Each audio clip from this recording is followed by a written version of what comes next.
Here's everything that we're gonna need for a Orenda startup barrel assembly. I'm about to go individual piece by piece. The first is a 1 inch to 3/4 inch bushing, 1.5 inch male threaded coupling, 1.5 inch 90 elbow, 2 inch hose clamp, threaded 1.5 inch barbed fitting.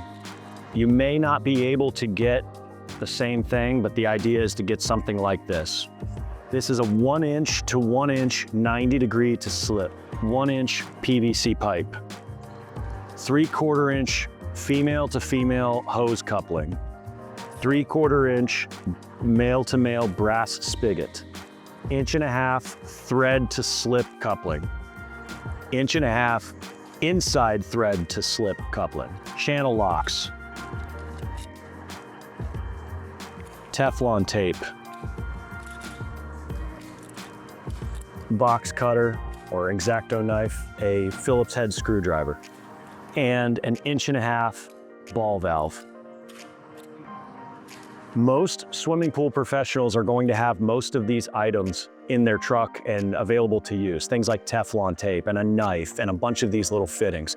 The harder pieces that you may not have on your truck are gonna be things like this barbed fitting that you would hook a vacuum hose to.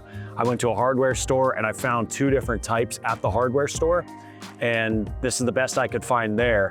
But when I went to Pool Distribution, they actually had one that's made for a swimming pool vacuum.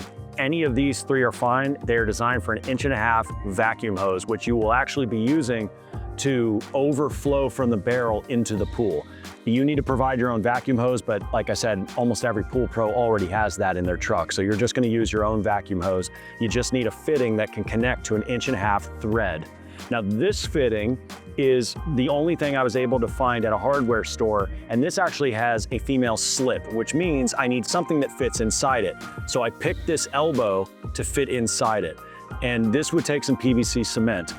Like I said, pool pros don't necessarily have a problem with using PVC cement if they're making a permanent fixture, but a lot of people don't necessarily want this to be a permanent thing. So the slip is not necessarily the best option for you if you're not willing to use PVC cement. So we also have options that use threads, and we can seal them with Teflon tape.